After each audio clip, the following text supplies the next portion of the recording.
Hey, how's it going, everybody? Welcome back to the Corner Talks podcast. I have my friend here, real estate agent Zhou. How are you? Good. How are you? I'm doing well, thank you. Lou, it's been a while. It's been a really long time. And I'm always just curious based on the circumstances. How are you coping in the pandemic? How are things?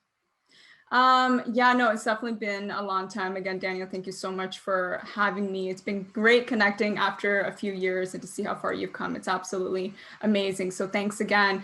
The pandemic has definitely been interesting. I think this is definitely going to be something we're going to talk about, 10, 20, 30 years down the line. I think overall, though, it's been good for me. I know a lot of unfortunate things have been happening to other people, which it is sad to see, but I think I've been able to double down a lot, open up, new creative doors, get reconnected with people, and I think just have a perception shift in terms of what's really important. So I think it's been good overall. Yeah, and I've seen your growth as well in the industry, and that's something I wanted to talk to you more about. Basically real estate, and the market is on fire, and I see nonstop people posting, and I think a lot of people that are not in the industry are questioning how could it be on fire when everything else is slowly dying or being Right. affected by the pandemic.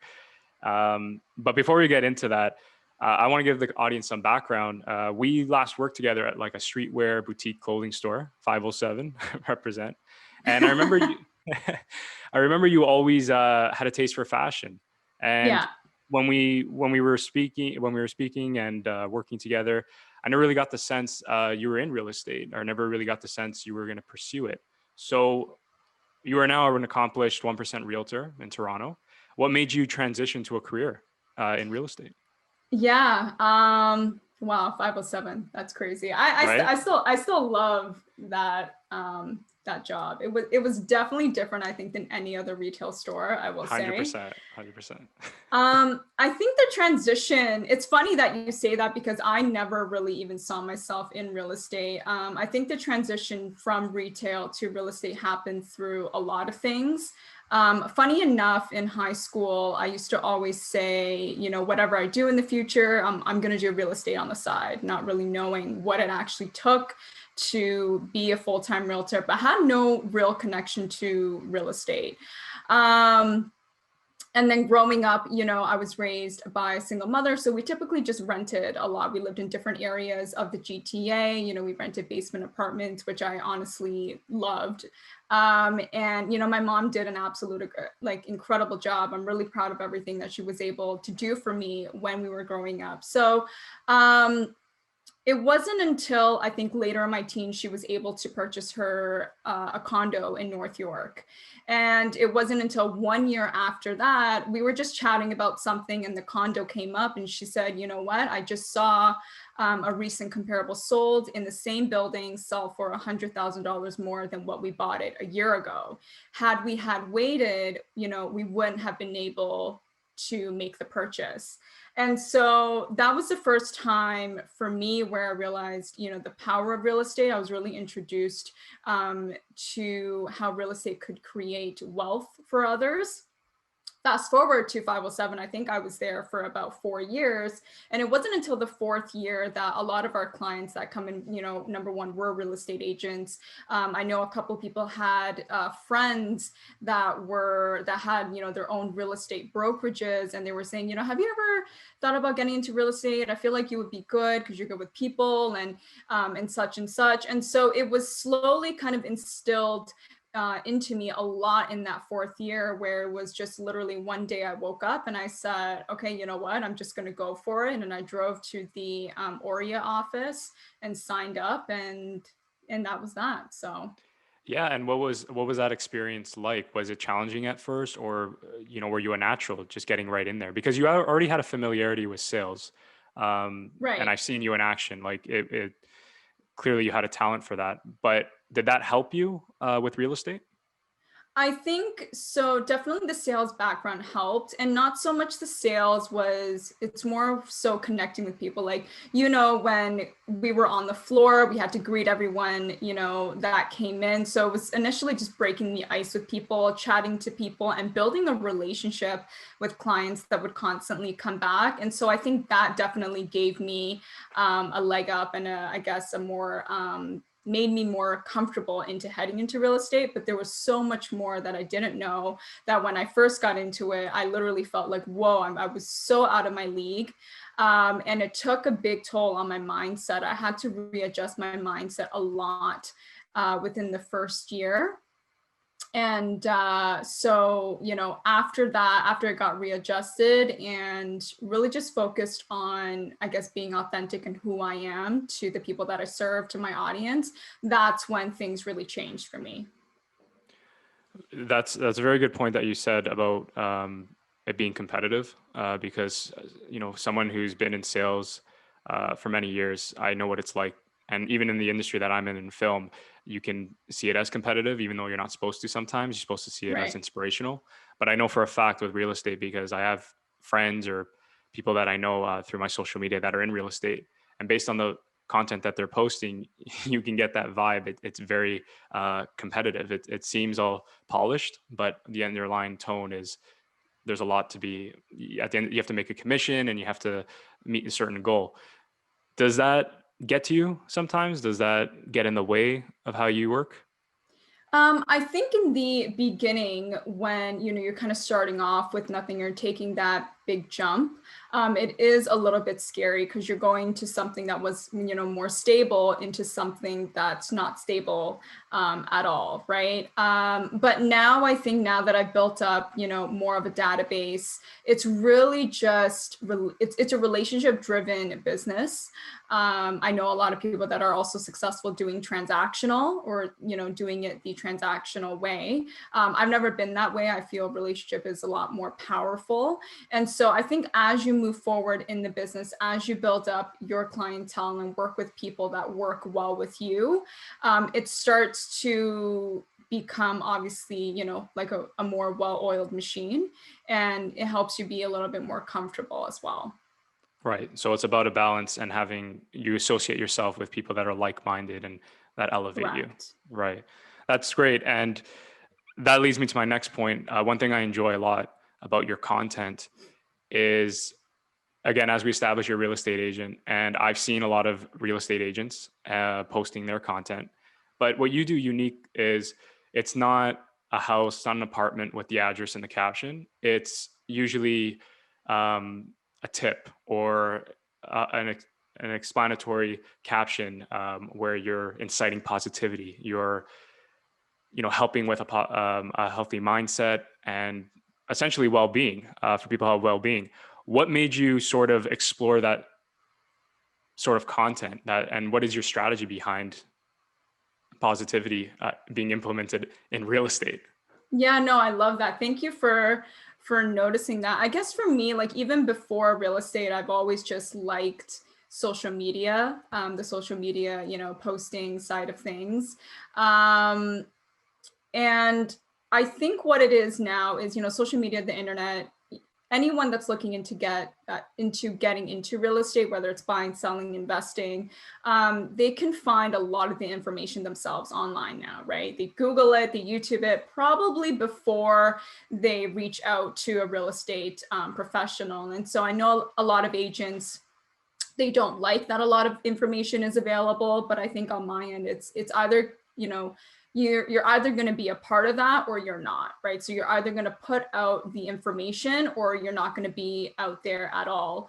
On the other end, so I know, there are some agents that specifically only post real estate posts, right? And that works for them. I know a lot of them that do incredibly well. I think for me, again, because I am more relational, I want to connect with people and I want them to understand, I guess, who I am as a person behind, the social media screen, behind the phone, so that they get to know and understand who I am, so that if they do want to work with me, we're most likely going to be a good fit together, because we share the same values, morals, the same, perception on life.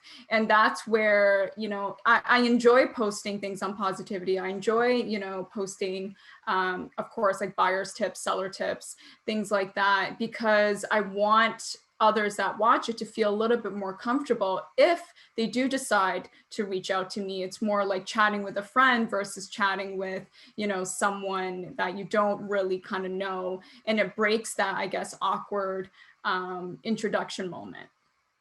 Yeah. And I can tell you, again, I'm not a real estate agent and I've never worked in the industry, but I can see why your content's more effective than opposed to, again, everyone has their own method and we can't condemn them for that. But someone in film, seeing you speak about mental health or well-being, one post particularly that I enjoyed and that comes to mind is you were on like a hiatus. You explained in one of your captions, like I took 2 weeks off, and you were talking about a burnout. And that's something Yeah. I probably am experiencing myself. I don't know what it is. This past week, I've been a bit, not the most energetic self. And I'm just kind of concerned, but I feel like it could be that a burnout, because I've just been doing these podcasts and these vlogs nonstop. And it just takes a lot of energy out of these, the editing and just putting it together, really. And I'm sure you can relate. How do you avoid a burnout? How do you kind of prevent yourself from experiencing one again? I love this question. Oh my God, Daniel, you're doing so good. By the way, your Thank you. podcasts are absolutely amazing. Your attention to detail is impeccable. So thank you for that. Yeah, I think I remember that post, and I think I've made other posts somewhat similar to that. And I really wanted to make it because, essentially, like, yes, let's say, you're in film, I'm in real estate. It's a completely different industry, but it's still entrepreneurship, right? You still have to set your own schedule. You still have to, do specific things just like an entrepreneur would. And burnout, I think, if anything, comes mentally, not so much physically, because we're constantly working our brains, thinking about what to do next, how to be more creative, how to, let's say, create more opportunities for us. But I specifically wanted to make that post geared towards whether it was, entrepreneurship or anyone, because I think with social media, it's great on one end because it's filled with positivity. You have so much influencers on there telling you to do this. You got to wake up at 5 a.m., finish at 12 and continue to do so. And I really wanted to make that post because a lot of us burn out. And it's okay. I think when people are a little bit more worried about, talking about themselves, either taking a rest, taking a break, because they think that it makes them look weak, or it makes them look incapable of what they should be doing or what they can be doing. And I wanted to make that post to let them know that it's okay. You don't have to be on all the time. Your energy level doesn't have to be high all the time. If you're doing 100% of 30%, like, that's incredible already. And that's kind of why I really want to make that post. But how I avoid burnout is I definitely take breaks. Waking up early in the morning and having a morning routine for me is crucial. So getting my meditation in, my journaling in, personally for me, creates that peace and heightens my energy so that I'm able to move throughout the day and give to anybody that needs me, to give back to my clients, my friends, my family. I time block like a psycho. So I'll put in when I need to reach out to my mom, my friends. I found that in the beginning of the business, I was neglecting all of that. And which isn't good either, right? You need to have fun as well. You need to live your life. And so I do little things throughout the day so that I avoid the burnout. But obviously when it does pile up, I take a day. Right? I take Right. a day, do what I want, go for a drive, do something that really makes me happy. I know it's been a little bit harder with COVID, but there are lots of things I think that if you actually sat down and said, okay, what would make me happy? What would I be happy doing? Like, what would lift my mood? And then just go and do that. And that's totally fine. Yeah, I think it's very important. That's something that I have to tell myself. And for anyone who's listening that knows being hard on yourself, it's okay to take a day off. It's okay to just embrace laziness and Yeah. veg out and just watch TV, because especially for creatives, it takes a lot out of you, and you need that replenishment. You need to get those creative juices going by separating from the work. A lot of times when I write, I step away from the laptop, and then when I return the next day, it's fresh in the morning. I'm ready to go at it. Or sometimes I might have to take a week off. So I think a lot of us can relate with that. And I think there's a correlation for sure with burning out. And I wanted to ask you, um, how do you deal with that, like with the pressures? Do you feel there's a connection to burning out? Do you think it's a lot of pressures of what you see on Instagram and what you see in the industry? Is there a competition that gets you to that point? Yeah. I think definitely, again, in the beginning, I felt it a lot more because my database was not where it was now. I mean, till this day, I still have moments where I burn out. There's a lot, that goes into real estate. It can be very stressful. Like, it's amazing because I get to help people tremendously, right? It's it's probably going to be the biggest investment of their life. But what people don't see is the good and bad that goes into it. You have to have a lot of conversations because it's so stressful for them. You want to be there for them as much as you can. And sometimes that's, calls at 10 o'clock just to calm them down or walk them through the process again, right? A lot of things are out of our control versus, like as you mentioned, the market right now is on fire, right? We're dealing with, 30, even 60 offers on a property where only one person is going to get it, right? If you're in that 30 offers and you don't get it, sometimes you have to have a conversation with people, and it's not a fun conversation to have. It's not For fun sure. to let them know that, what, hey, you didn't get the house, and you have to have that maybe multiple times before they get a property. And so for me, day to day, I get a ton of calls, a ton of texts, and it's like, oh my God, how do I get back to these? Like, my instinct when I get a text, and I think for most people, it's you got to respond, right? You want to respond as quick as possible. People Yep. are reaching out, through Instagram, and I'm like, oh my God, I'm like driving, I'm doing an offer. And it's that mentality that can build up so quick where you just feel overwhelmed. And then you Hmm. just, okay, right? And then that's what leads to, burnout, the constant of, okay, I gotta do this, I gotta do that, I Yeah. gotta do that. And that's where time blocking for me has been a savior, where it's like, okay, what's super urgent and important that I need to do right now? So yes, people can be calling me, people can be, texting me on social media and emailing me and such and such. And so it's been important for me to really block out, okay, what takes priority right now? Before, when I first started, I was super unhealthy. I would wake up at 5 and I wouldn't go to sleep until 12. I would only eat one meal a day because it was so, stressed and Chaotic. whatever. Yeah. Yeah. And so now I try to make sure that I balance it as much as possible so I avoid that.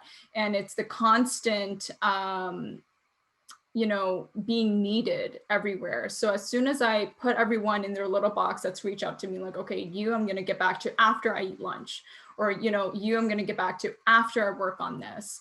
I think for a lot of real estate agents out there, when we're being bombarded by texts and emails and calls, we're working on one thing and then we go to here and then we go to there and then nothing gets done and everything's half-assed. And I think Yeah. that creates, and I can totally see you relating to this because you're in the creative industry. You want to do everything to the best of Yeah. your ability. And when you're being pulled from so many different angles, you're kind of, you're 30% here, 25% there, and you're not giving your full. And that's what I think is one of the ways that creates burnout. And so for me to be able to put everything in their box and time block it has been a huge lifesaver for me. Yeah, it's very important, and I think you're alluding to organization as well, right? You Right. have a schedule, and um, everything is accounted for. One thing that I remember reading on an article on the internet was, instead of having 30 things to do in a day or 35, because everyone thinks they could do everything, just have 6. just have Yeah. 7, even if 2 of them are just menial tasks like exercise or take out the dishes or clean just Yeah. something as simple as that. It's an accomplishment. One thing in my videos that I mentioned about my morning routine is making your bed. People don't realize how simplistic that act is. Can make you feel so accomplished, but also make you feel clean and organized and ready to conquer the day. Absolutely. So I think having those, I guess, healthy routines and those tactics can prevent burnout. I wanted to ask you. You mentioned something about journaling, and that's something that again, I'm a writer and I write creatively, and there's a lot of emotions that it takes out of me to get that story across. But I never really, I should say, I have written down like notes about thoughts or what I'm going through. Is that helpful? Is that something you do as well when you speak of journaling? Yeah, absolutely. I mean, I think there's two types of journaling that I do. One is, affirmations, goal setting, just visualizing as I'm writing. And then the other Mhm. end, which I think is really important too, is just journaling how you're feeling, what happened in the day, what I was happy for that happened, what I'm grateful for, and just really have a good brain dump. Again, I think burnout comes, I would say, 95% of it does come from the mental end and our thoughts and our emotions. Right. And a lot of times our mind is going 100 miles a minute, and what really helps me is just taking a moment, and especially in the morning, I typically journal only in the morning or in the evening, unless I'm really having like a busy day, a stressful day, and I need to brain dump. So everything that you're just thinking in your head, that voice in your head that would just continue talking, I put that on paper, and it's a really, really good release. It helps me relax more. It helps me get back in the zone and get focused and present. And then I'm able to, move on with my day. That's perfect. Yeah, and I like again that you mentioned about being grateful. You'll write down affirmations and remind yourself. I always say trick your brain, rewire it to think. Absolutely. The even the littlest things like I'm grateful for my AirPods Yeah. in my ears. Right. Yeah. One thing I mentioned in the video too is when I tell people is you know you should be very grateful. You should be. Oh, That's sorry, okay. got a little bit of an interruption. Um, you should be grateful for if you're listening to this podcast that you have internet, that you have that accessibility. A lot of people don't even have that at all. So we don't realize, and I'm guilty of this. I'm not at all clean. Where we get carried away with ourselves, and I think it's a generation thing where we think we have so much and we forget what we have. But Absolutely. speaking about that, and again back to this whole idea of social media, because I'm a just kind of understanding what our generation goes through, and especially with the pandemic, it's brought to light a lot of other issues, and especially mental health. Why is social media so important to your brand, to Yeah. you as an individual?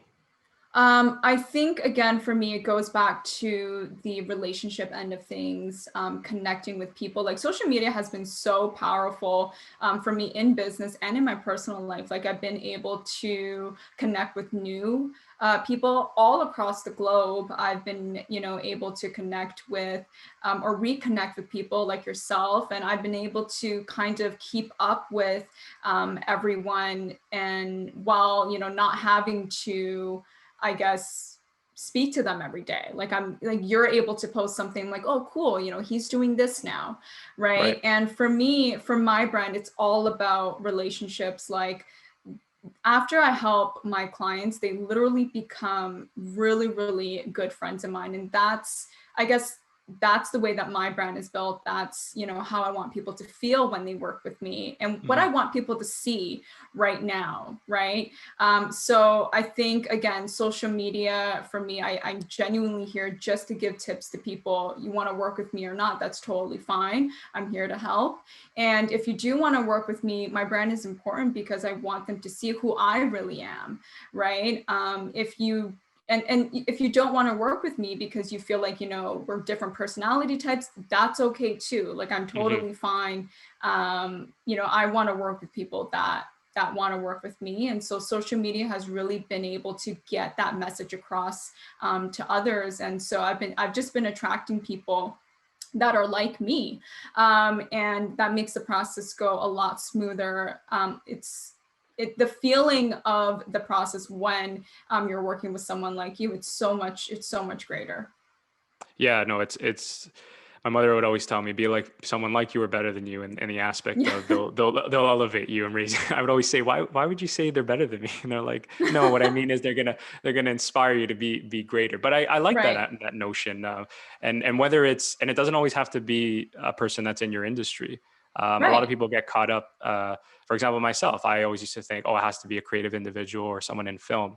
But again, I look at your content. I'm not in real estate and I'm inspired. One thing I wanted to mention is a lot of the vlogs you see, I was telling Lou before the podcast, were partly inspired by her content because I would see how she had the courage to look in the camera and, give her thoughts about um, the industry and what she's going through. And you also do it in written form on your captions. I really commend you on the reason why I speak about it is because it's very unique. And I think it's speaking to a lot of people and it's only going to take off from there.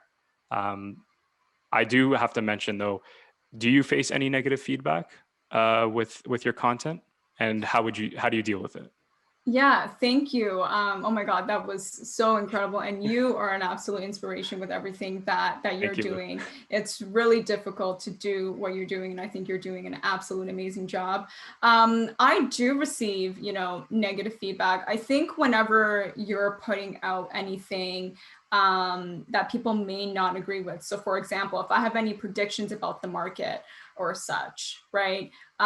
I don't know if it's going to happen 100%. Like, we don't know, right? And so if there's any negative feedback about that, I don't take it personally.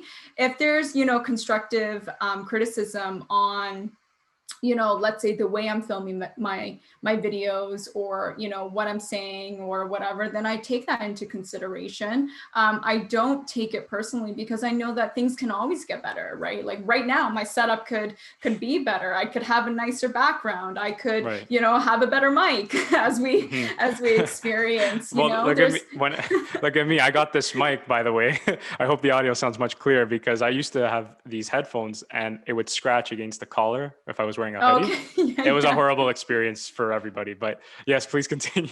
No, the mic, you sound like the mic is good. Your mic Thank you. is really, really good. So, I know there's always room for improvement. And so when I do get that feedback, like the first video that you were mentioning, I literally only posted that video. And I think I even mentioned it either in the written part on YouTube, but it was Hmm. just literally to put it out there for me to literally break the ice. There was no edits, there was nothing. And I shot it on my iPhone vertically. And I had a friend reach out and she was like, hey Lou, like, congrats on your first YouTube video, but I just wanted to let you know it's probably better if you tilt your phone horizontally on YouTube. I was like, oh yeah, you're right. That way we don't have all that black space.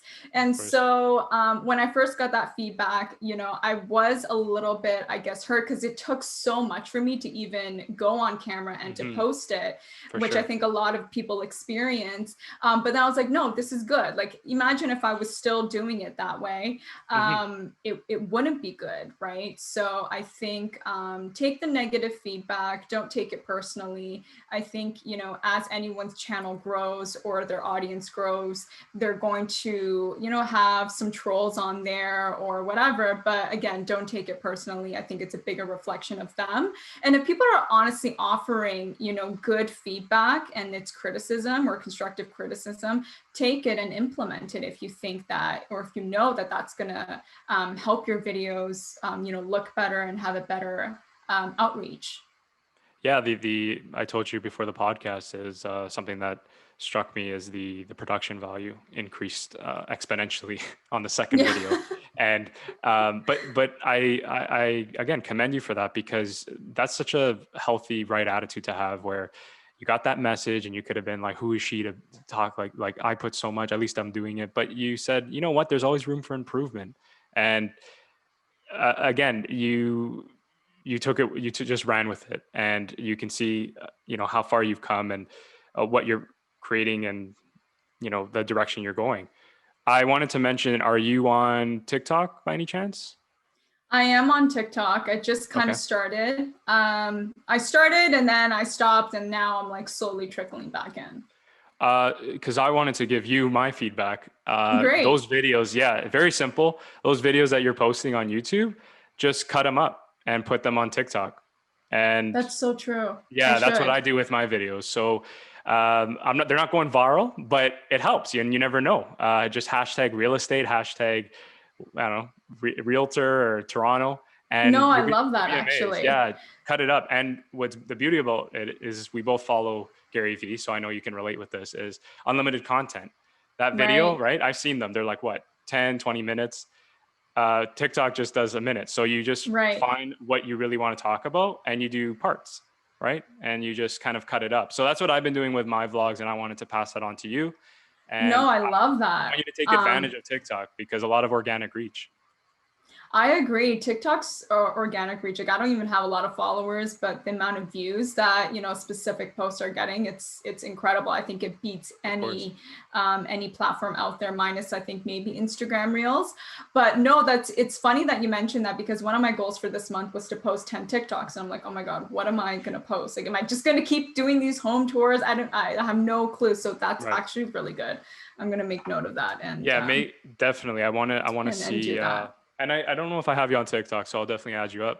And Yeah, I'm yeah, looking yeah. forward to Follow me. seeing more. I'll follow Yeah, you of back for course. sure. And another social media app that I probably should get on, and I see you being a huge endorser of, is Clubhouse. Yeah. Clubhouse, yeah. So what gravitated to you towards this app, and how has it benefited your brand? Yeah, I first heard Clubhouse, or heard of Clubhouse, through Gerard Adams. I'm part of his mastermind, and so he did a whole call on it. Nice. And in the beginning, I didn't really like understand the concept. Um, I didn't see how people would really, connect or anything like that. But obviously, it's grown tremendously, and I am liking it a lot. It's kind of like, if you were just to do a meet and greet, sit down with a bunch of people at a dinner table, and you guys are just kind of chatting, Mhm. right? I'm more on the real estate end of things, so I chat with realtors from all over the world about tips, tricks, mental side of things, how to boost confidence. Like the topics just keep going on and on, but it's really great because I think it's the first platform that has been able to really connect agents all across the globe. And I see this in many different sectors too. So I see, women supporting women. Like there's tons and tons of rooms. It's almost like a podcast, but in Yeah. live time. That's essentially Endless what it topics. is. Yeah, Yeah, that's great. exactly. And is it pretty easy to use? Like, were there any drawbacks at first? I think, I think with any app, there's going to be some glitches at first. I don't think they expected to grow as fast as they did.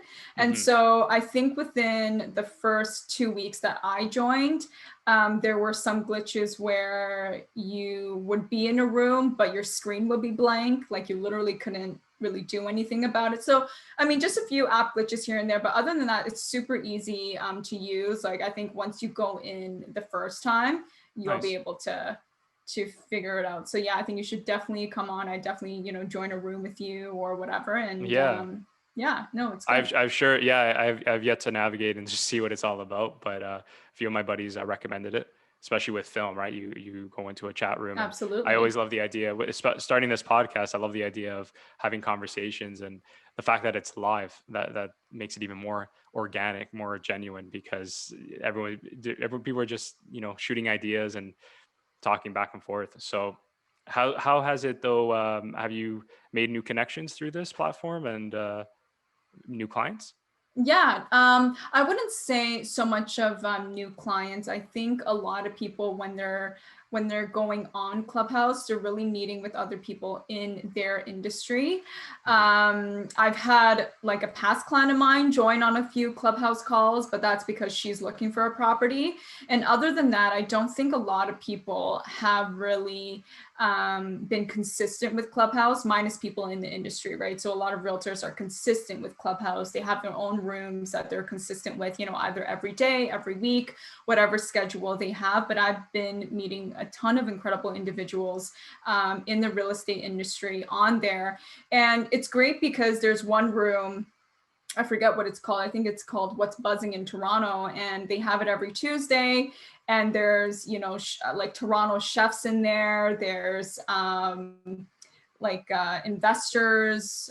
There's just a ton of cool people in there. I think one ambassador from Nike was there, and you just get to meet a lot of people through there. And it's been really powerful. Yeah, no, it sounds like that. And like you said, it gives me the impression that it doesn't have to be necessarily film or real estate. It could be, like you just mentioned, Nike ambassadors. So if you're into streetwear, which I'm a huge fan of streetwear, back to why I ended up in 507. And I still own a lot of their product. It's Me still good. too. Yeah, collar clothing, right? Yeah. But yeah, so I just wanted to mention, I want to get back to the real estate market because you mentioned earlier, or maybe I even mentioned it because I can't wrap my head around it. Why is the real estate market on fire compared to any other sector or industry in the economy right now? Okay, sorry, you kind of cut out there a little bit Oh, on my end, but you were asking about the real estate market and why it's on fire compared to everything yeah. else Why in is the why is economy. why is it booming? Like, why is business booming?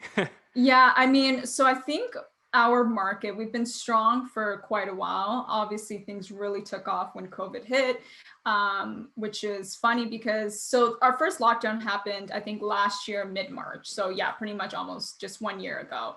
And it was at that time I was doing a developer's launch, I think literally that weekend where we shut down, unfortunately. And so everyone thought that when the lockdown was put into place, everyone was terrified. Everyone thought the market's going to crash. And we had a lot of people hold off because they thought that. Prior to the lockdown, we were slowly like trickling up. In January, things were selling fast, nothing compared to how they're selling now. And, once the lockdown came, everyone took a pause until I think maybe middle to end of April. They were just kind of waiting to see where the market would go. And I was able to help my clients, get a few deals during that time, right? And then once I think it was end of April, beginning of May, that's when we saw the market take off again. And it just has been going up ever since, like at a rapid pace as well. So that shocked, shocked everybody. And so there's a few factors that are adding into this. Obviously, with COVID, happening, a lot of people wanted to get out of the city. They wanted to get into like a low rise freehold, something with a backyard and more space, because the work at home order, it took a huge toll on people. Another thing is a lot of people were holding off selling on homes. So, that just created less inventory and a lot more demand, right? I mean, at the end of the day, it's all about supply and demand. The more supply you have and the less demand, then, you're either at a more balanced market or even decreasing a little bit, and vice versa, right? The higher the demand, the lower the supply. Prices are going to go up because there's so much demand and not enough supply to go to those people. One other thing I will note is that right now, the market is the way that it is, and it's all from locals, right? People that live here, people that are either investing that are here, people that are looking to make a move themselves. We haven't seen a huge amount of activity from foreign buyers, overseas buyers, right? So once everything opens up, that's going to play, a huge factor as to how the market is going to continue to be. But I think, a lot of other things too is that Canada is a great place to live, right? I chat with people, on Clubhouse that are in the States or whatever, and they have nothing but good things to say about Canada. We have free healthcare. We're not really involved in a lot of major politics that are going on in the world. We have great Yeah, middle class. We we're have a dominant middle class I wanted to mention, and our yeah, infrastructure is well kept. I absolutely. love the US, especially Los Angeles, but Yeah, and there's really gorgeous places that are unparalleled to Canada. I Yet, agree. right? But there's some places you drive through it and you're just like, wow, like it make Yeah, at least you don't get that in Canada. Like the garbage yeah, gets picked up and things get done really fast, like maintenance, road maintenance and yeah. stuff. I know people complain about everything, but yeah, visit, like, like you got that dad or like, some Yeah, uncle that's like, yeah, these guys take forever. You I know know. how it is. I'm Italian, so I probably hear it more often, but No, no, yeah, no, it's so true. you see these infrastructures and you're just like, again, some are beautiful and some are look like abandoned warehouses or just look like Yeah, they're unkept. And that's something that I don't want to get political, but I know a lot of politicians were fighting for, because that's a growing concern, and the political climate is just so polarizing too. That's something that yeah, I think we can safe to say Canadians are just, it's just, I think it's an attitude we all have, is we're right. not going to tolerate like the stuff that happens in the States. Yeah, It feels almost like a movie. Like yeah, it's it insane. does. You know what I mean? Like, Yeah, and I think that's part, I think that has a huge factor is because, like I mentioned before, is the dominant middle class. Um, exactly. it's it's important to have that. Do you notice that being an influence in when you're working with clients or in the real estate industry? Is that Yeah. something that is discussed? Yeah.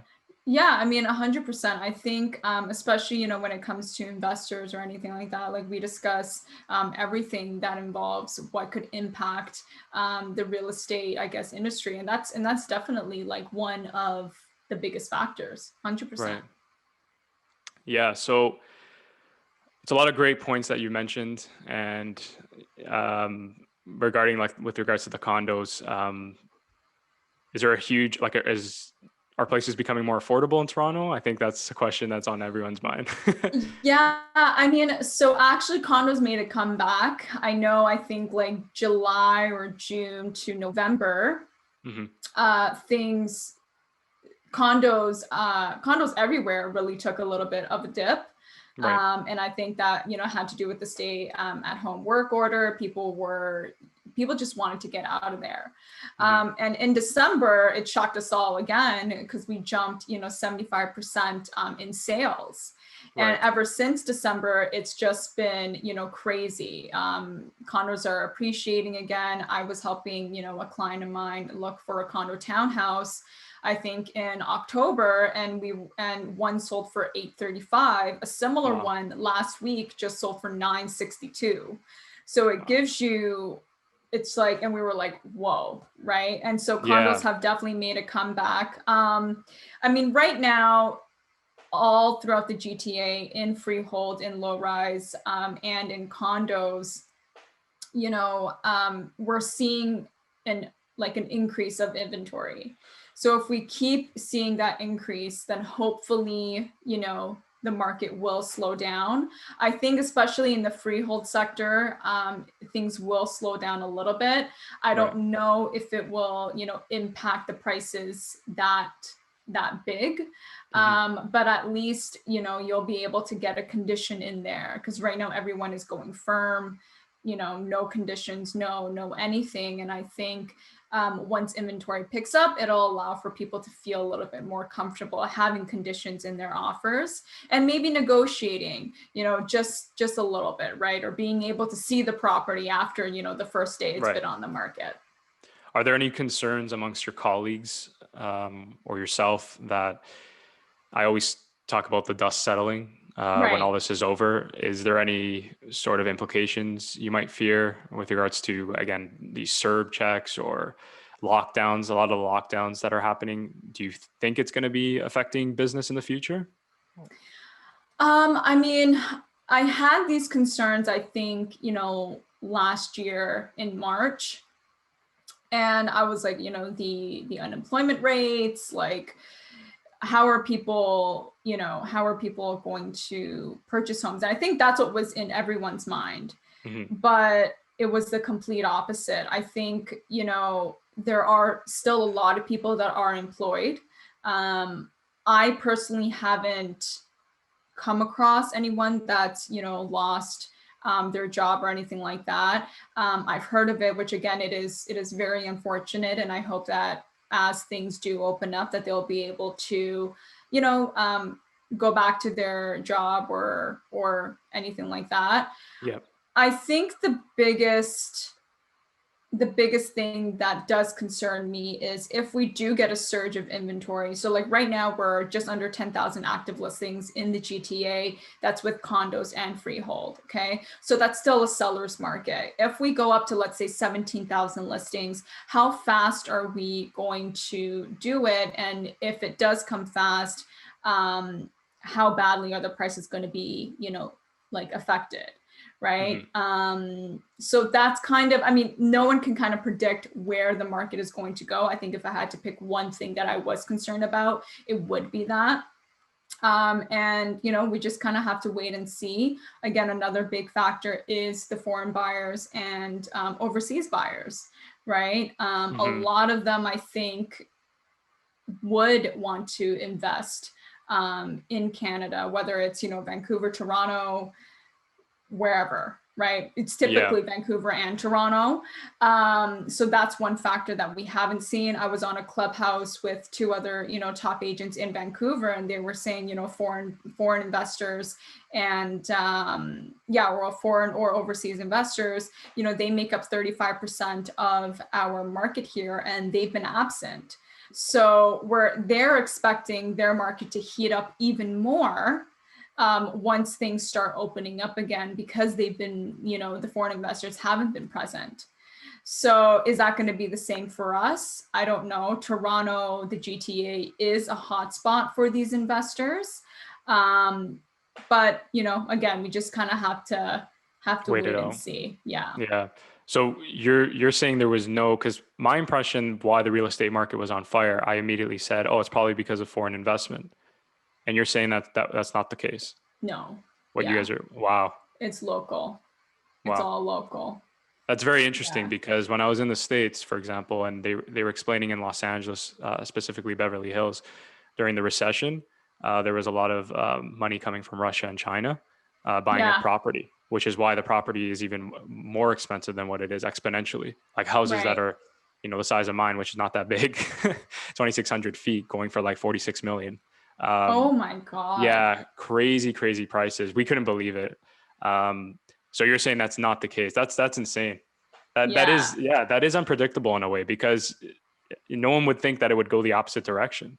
Yeah, exactly. I was ready to, have an easy, have an easy year or whatever, but it was very, it's very hectic. So it just shows, I guess, how strong our local market is. And then if you're infiltrating foreign buyers again, where is that going to go? But again, it'll all come down to supply and demand, right? If we have enough supply, or if we have an overage of supply, then the buyers will have a chance to get into the market, maybe negotiate a little bit. If it's the other way around, then we can probably see, this hot market continuing for maybe another year or so. I guess, yeah. And looking back, it would make sense why business, there's always going to be some form of business happening, especially in real estate, because people, like a friend of mine that's in your industry was telling me, people were moving out of the condos out of legitimate concern of their health, and they didn't want to be trapped like rats, like in a condo. Yes. One person has it, the whole building has it. Correct. So what you're saying is that's where you guys thrived, is capitalizing on those interactions. That's Absolutely great.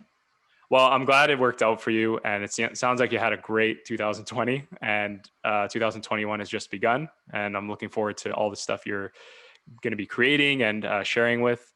Keep up the positive attitude, and helping us all with our well-being and mental health with those captions. I'm trying.